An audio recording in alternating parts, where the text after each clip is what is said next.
Everybody, I'm here in Costa Rica. Magical. Transformational. Ascension. To give you an inside peek at a magic mushroom retreat. What a wonderful experience. An amazing experience. Unbelievable. Oh my goodness. This is like a spirit home.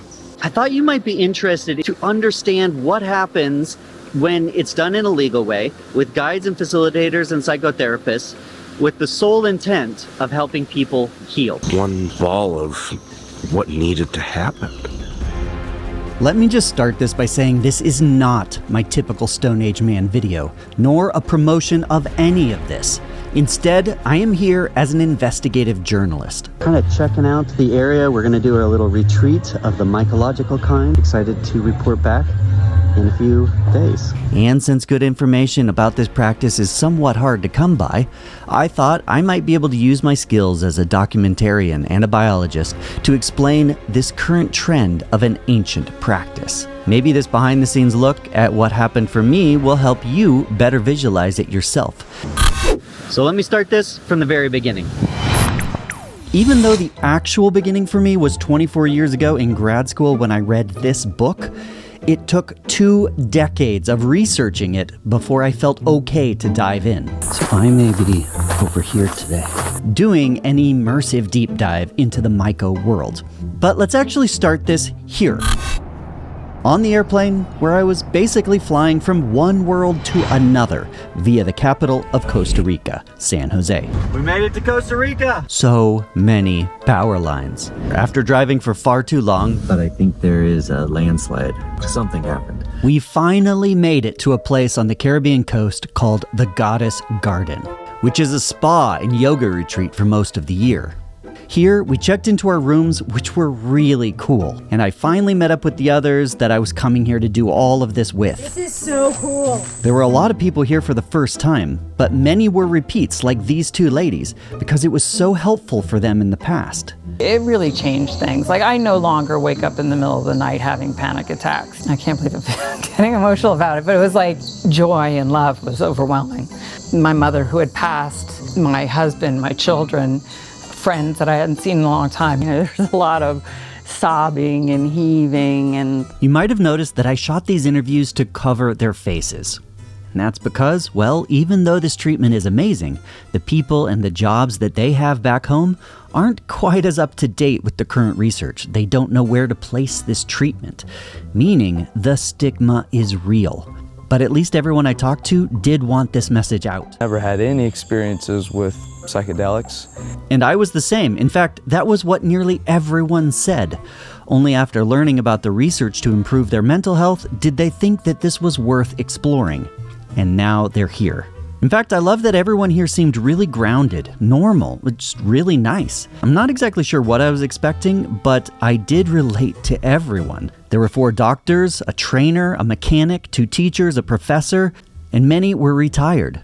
Almost everyone had kids. 5 kids. They were exploring it for themselves, or maybe as a result of their family. I knew this would be good. My wife went here, and then my mom went to Jamaica. Now, as I interviewed people, I was getting sidetracked by the wildlife. This place is incredible. We were surrounded by wildlife that filled the trees, the forest floor, and at night. As a biologist, I spent years in the neotropics, right here. And thus, this was a bit of a second home to me. A home that here came with a fully equipped yoga studio, where we could do daily movement sessions and breath work. And all of that was led here by one of the trained facilitators. I am a healing artist and I curate experiences to allow people to play, to be seen, and most importantly, to witness themselves through these experiences.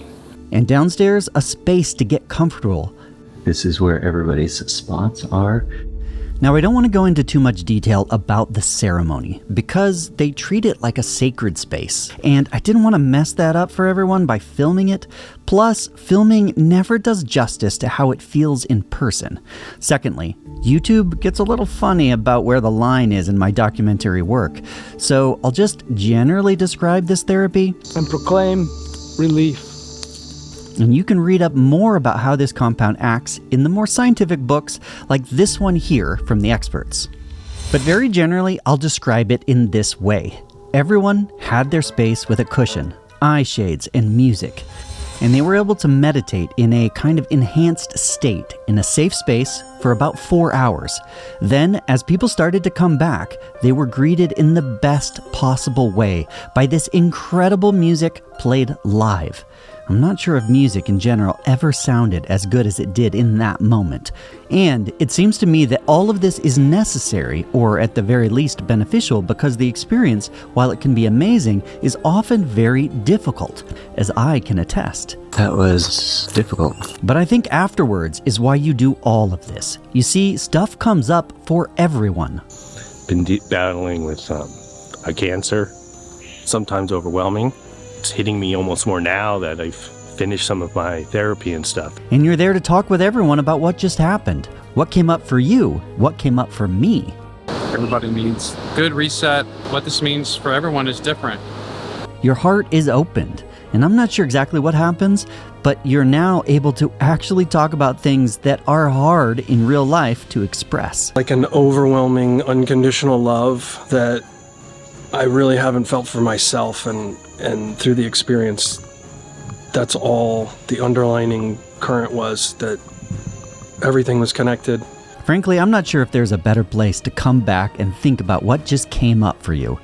And we were all there to learn and bond with each other, which I think was about 50% of what made this just special. Just grounding in who I am as a man, the husband, the father, some of those titles, some of those roles, but just want my family. I will also say the facilitators were a huge part of it. Tradd Cotter here is a mycologist. V2 minus V1 is what? He has 25 years experience as a scientist and a grower. He leads courses all over the world on this. We work with a doctor that's open to that. The psychotherapist was Irene. I'm literally connecting to everyone in the room.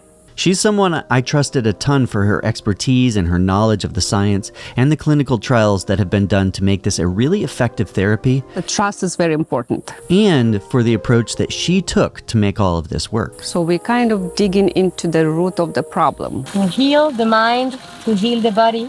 When you there, you will know. I also learned a lot here. Like, this is not the easy route. This is the harder path, but I think it's the more rewarding path. And it's not a silver bullet or the magic pill that some people say it is, but it may be one of the best things you can do. Just listen to everyone's takeaway. I'm leaving in this moment with gratitude, with love and gratitude. Like I understand a relationship that I didn't understand a little bit better. Feel a little bit more whole, and that I can even discuss more of those emotions more than I could before. There's really no words for this divine, metaphysical, supernatural experience that is sitting with plant medicine. I would say you have no idea what's inside of you that may be holding you back. And I believe that this experience can open that up, and it can bring you something that you never knew and something that you need.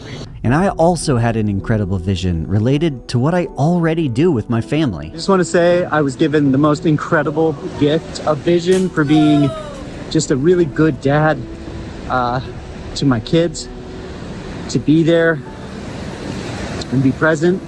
It's just a magical place for a magical experience. I still don't fully understand why this experience always seems to point people in the best possible directions. Even when it's hard, I haven't seen it lead people into something that isn't good for them. But I also realize this experience shouldn't be pushed or encouraged. And maybe I should just say this: if it calls to you, and I don't want to sound too out there, well, you just want to make sure you're doing it in a safe place so you don't fall into the deep water. Hey, you're not going to fall off the deep end, especially if you find a wonderful group like this. It's a very safe, trustful, and they're just loving and compassionate people. To wrap all this up, I want to say that I'm using this as my farewell to this mushroom, at least until things in the US change. But now I think I understand the process, and I definitely understand the bravery of the people that came. I truly believe it is a difficult task to undergo something like this, but everyone came out better for it in the end, which was just so incredible to see, no matter if it was hard or easy. In this farewell, I had a vision that the real work is about using my skills as a biologist, teaching you what I've spent my entire life learning, the best way to a fulfilled life, And it's worth practicing. and getting you connected to this amazing earth, both online Knowing trees here in Morocco. So that's what we know. and through our personal courses. More on that below. And with that, I'll end by getting back to how we use and understand The plants and the animals in this beautiful world that we live in. So we'll see you in the next one. If you enjoyed this video, watch this one next.